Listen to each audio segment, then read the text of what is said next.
When the human body is pushed to the brink of agony, it doesn't give in easily. Even after the mind has surrendered, the nerves continue to scream, the heart keeps beating, the lungs still draw breath, and the brain remains painfully aware, conscious, even as it's torn apart from within. This horrific endurance is not a mercy. It's a flaw in our design, and medieval executioners knew exactly how to exploit it, turning pain into a methodical science. No execution in British history showcases this cruelty more precisely than the death of Sir William Wallace, the man the English branded a traitor and the Scots hailed as a patriot. Over time, his death has been cleaned up by history, glamorized in movies, and reduced to a mere mention in tales of Scottish defiance. But the truth, the raw, brutal, and deliberately orchestrated destruction of Wallace is far more disturbing than most are willing to admit. He wasn't just executed, he was taken apart, piece by piece. His body, his spirit, his dignity, shattered in one of the most calculated acts of state torture the medieval world ever witnessed. On August 23, 1305, at Smithfield in London, William Wallace was not merely killed, he was symbolically erased. His death meant to send a message. This is what happens to those who defy the crown. He was sent to that time, the Mangan movement. His death was a performance, a lesson carved into flesh, a message written in blood, and it was meticulously crafted to terrorize a people into submission, to make resistance seem not just fatal, but unbearable. This was not about justice.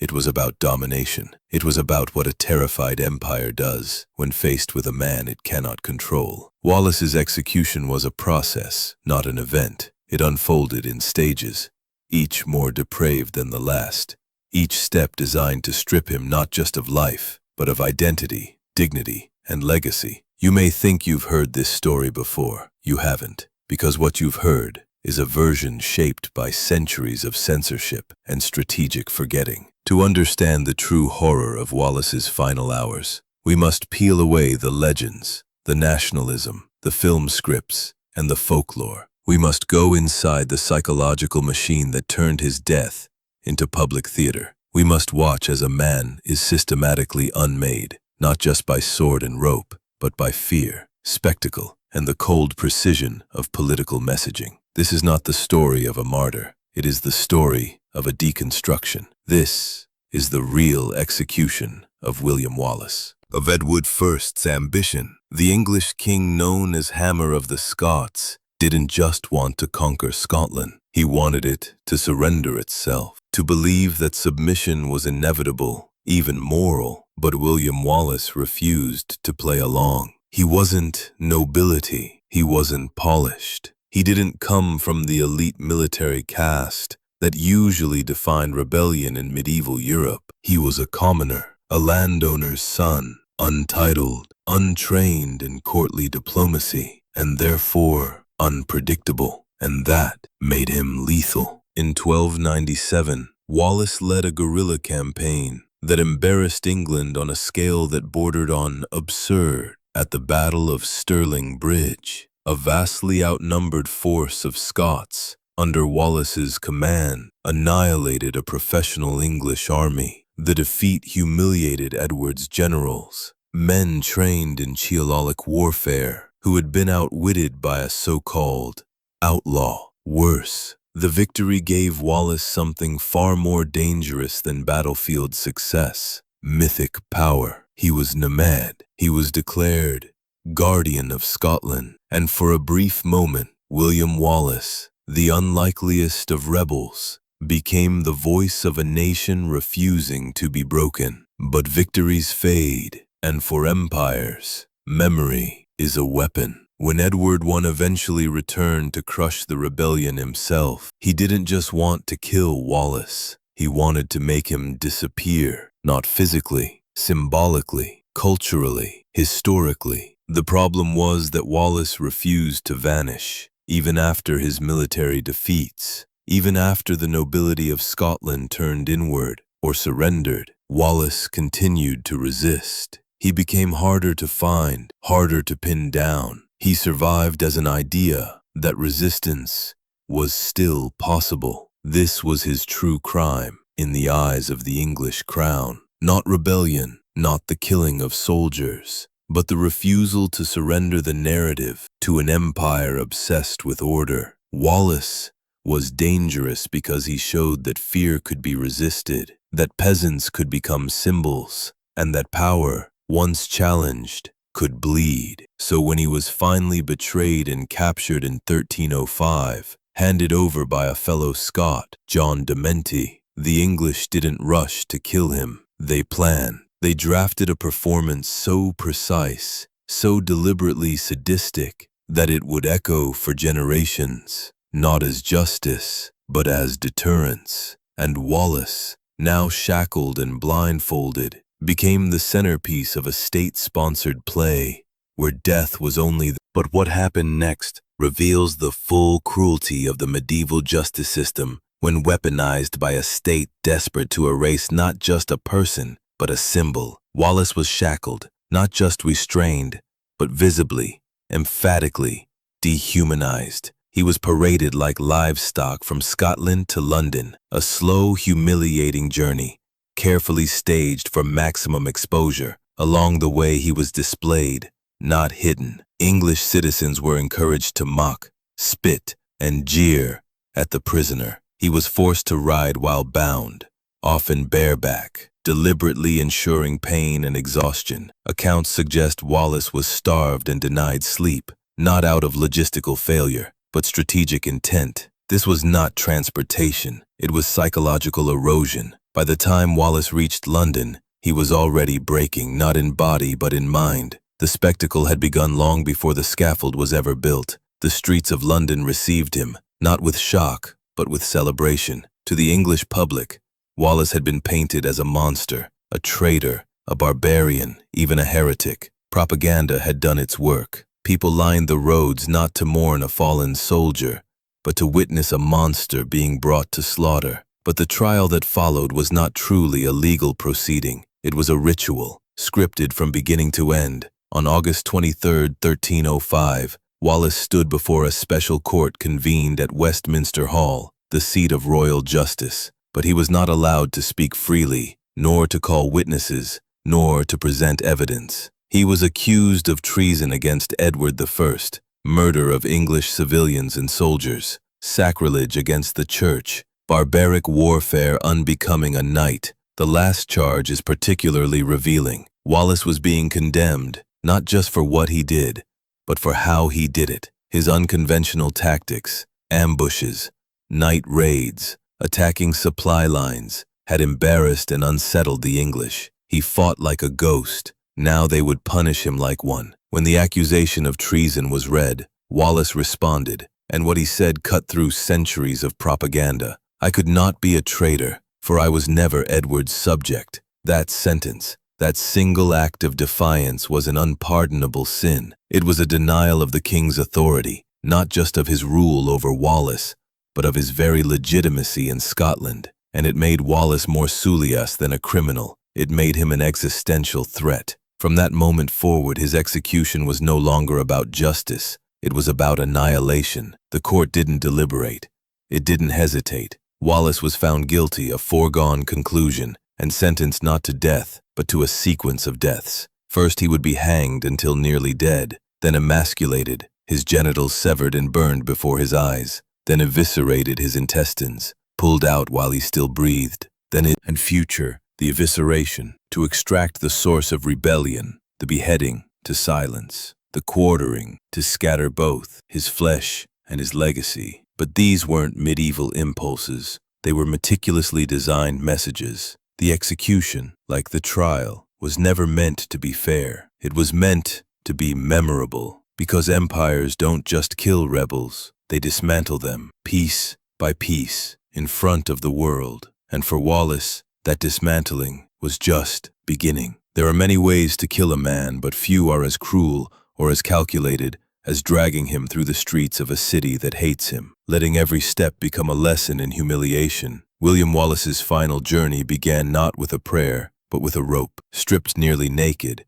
he was bound at the wrists and ankles, tied to the back of a horse, not on it, but behind it, and dragged through the streets of London. This was not an accident of medieval brutality, it was policy. The sentence to be drawn meant precisely this: to be publicly hauled through mud, dung, filth, and human waste, exposed to jeers, rocks, and the cold indifference of a crowd conditioned to treat his agony as theater. The route was deliberate. From the Tower of London through the busiest districts, Wallace was paraded before the people, like a living corpse. Every jolt of the road snapped his bones against the wooden slats. Every turn revealed new faces, some curious, some gleeful, many hostile. He was not yet dying, but he was being prepared for death like an animal fattened for slaughter, except in reverse. He was being weakened emotionally and physically, so that when the killing finally began, resistance would be impossible. The dragging took hours,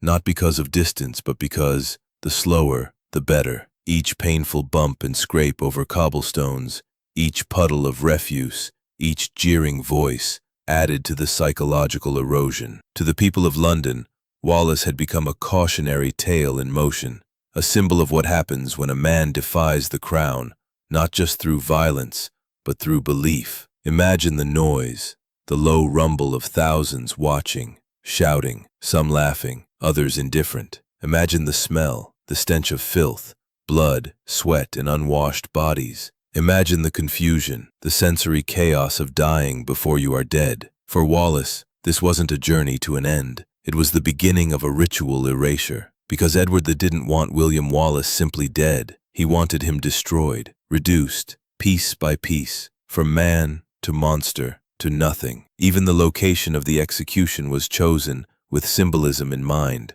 Smithfield, a place traditionally used for livestock markets and public executions. The message was clear. Wallace would not die as a knight, or even as a man. He did not cry out. If he trembled, it was from pain, not fear. But silence is not the same as peace. It is often the final coping mechanism of a mind that has already begun to break. And so by the time he arrived at Smithfield, covered in cuts, bruises, excrement, and humiliation, Wallace had already endured a psychological execution. The man was alive, but his autonomy, his dignity, and his public voice had been systematically stripped away. What followed would not be a single act of killing. It would be a series of anatomical messages written in flesh, delivered by blade, and witnessed by a nation. This was not justice. This was theater, and the curtain was only just beginning to rise. The first cut wasn't a blade. It was a rope. At Smithfield,